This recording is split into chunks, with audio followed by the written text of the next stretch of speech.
Hi, good morning. Hope all is well. I am answering your questions every day. A lot of you are sending questions from this book. You are the universe discovering your cosmic self and why it matters. But you can send me any question, and the place to send the questions is info@jayo.com, info@jayo.com. Once again, the place for you to send your question is info@jayo.com. Please download the app as well. Jayo is the app. It's available on iTunes. It's available on Android. You can download it on the internet as well, jayo.com, JIYO.com. This is our internet for well-being, and our goal here is to create a community, a global community for a more peaceful, just, sustainable, healthier, and joyful world. So today's question is from Mimi Modwadia. She says, I attended your seminar, Seduction of Spirit, and had the privilege of experiencing Rupert Spira. He spoke about when one dreams, the mind splits in two and constructs its own time-space. And when one wakes up, the dream could have lasted a year, but in the dream state, it could have lasted a year, and yet it was only 3 minutes. I thought life is a dream in the waking state as well, and in the dream state. That's what he said. Can you explain what he meant with this statement? And then Mamta adds, I do not know if you remember, but I'm a psychiatrist working at a New York hospital. I completed my residency at Harvard Medical School, and I'm licensed to practice medicine in New York, Massachusetts, and California. I'm from India, born in England, raised in Germany, and live in New York since age 16. I would love to be a part of the research or Chopra Center in Manhattan or Carlsbad. Thanks, Mamta Modwadia. So, Mamta, I'll get in touch with you. But let's go to your question of why the waking state is a lucid dream and the dream state is a not so lucid dream. What do we mean by a dream in this case? So what we mean by a dream is that any experience that you have, whether it's in the waking state or in the dream state at night, any experience that we have, it is ungraspable. You can't hold on to any experience. You can look at any experience, and that experience is a constant arising and subsiding of sense perceptions, sensations, images, feelings, thoughts.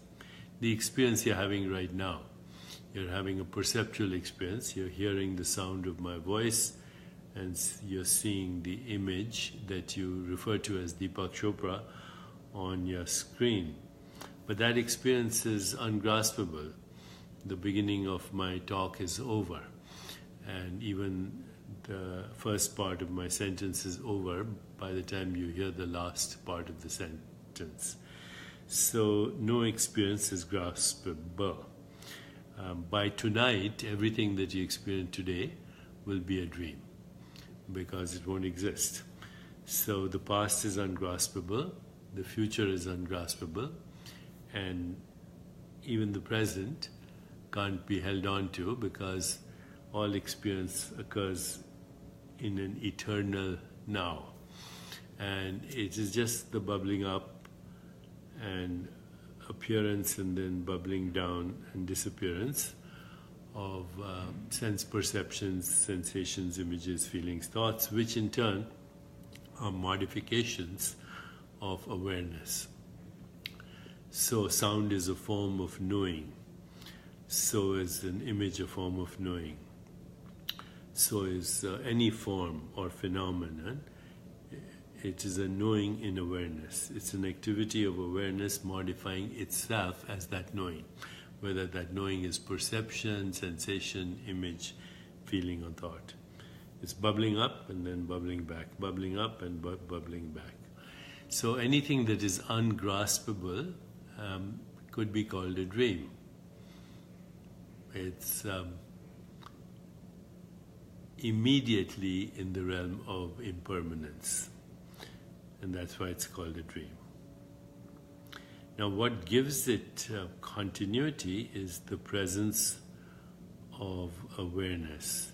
Because when you say I was a child, I was a teenager, I was young, I was later old, the I is referring to an experience. It's referring to a body-mind as an experience.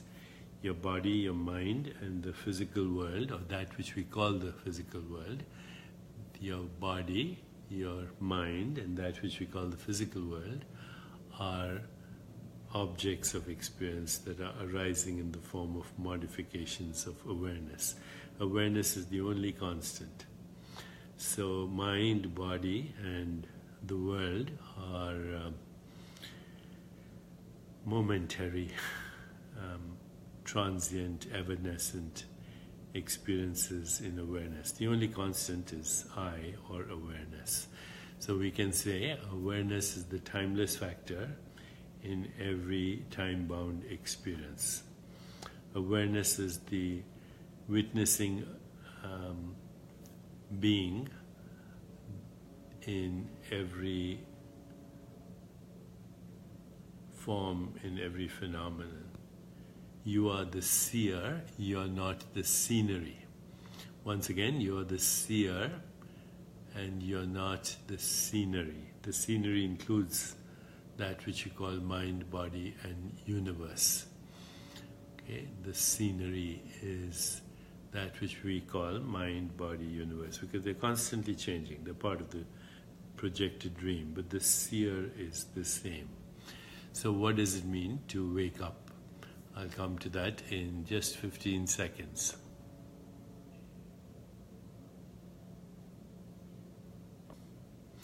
What does it mean to wake up? And I will start with my favorite Wittgenstein quote. Wittgenstein said, "We are asleep, our life is a dream, but once in a while we wake up enough to know that we are dreaming." So what do we wake up to?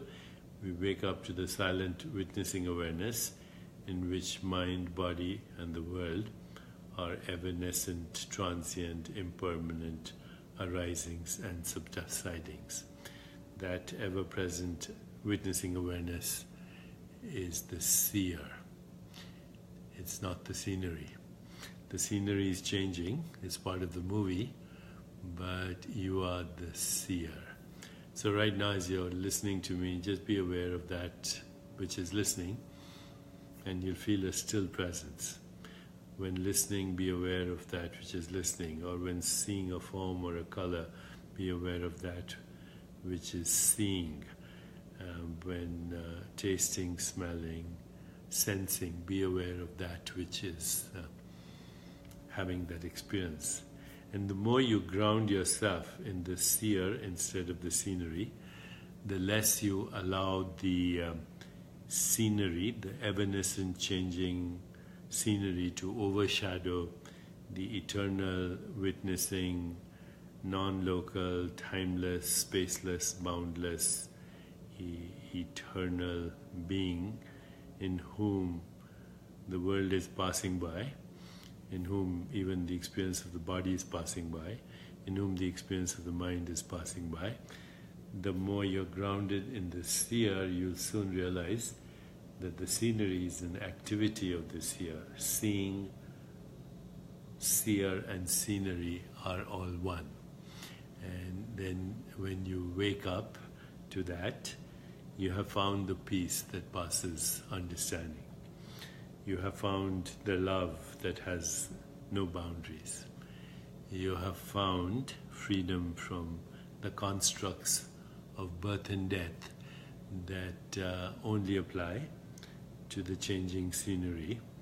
And in that sense, birth and death are happening eternally in what we call now. But the now itself, which is being, which is awareness, which is the seer, which is consciousness, which is soul, which is spirit.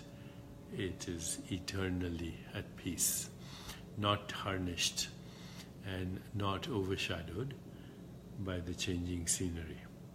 To wake up to that is to lose the fear of death. To wake up is to transcend the subject-object split. To wake up is to know truth, goodness, beauty, harmony, love, compassion, joy, equanimity, peace. To wake up is to be free of death. The true self is never born. The true self is projecting itself as the conditioned self, the ego self, which is experiencing a conditioned world. The true self is the knowing element in every experience. The true self is eternally at peace. The true self is found when all the layers of mind, intellect, ego, body, and the world are peeled off, and all that is left is eternal existence, awareness, being, bliss, profound peace. And so die unto experience. Enjoy the fullness of experience in every now, and at the same time let it go. And then you are awake. That collective awakening is what we need ultimately for upgrading the dream, because right now it's a nightmare and we need to upgrade the dream so that we can all enjoy a more peaceful, just, sustainable, healthier and happier world.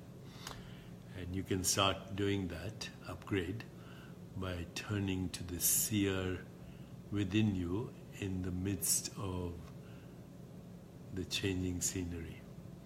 That's it. So my friends, let's wake up.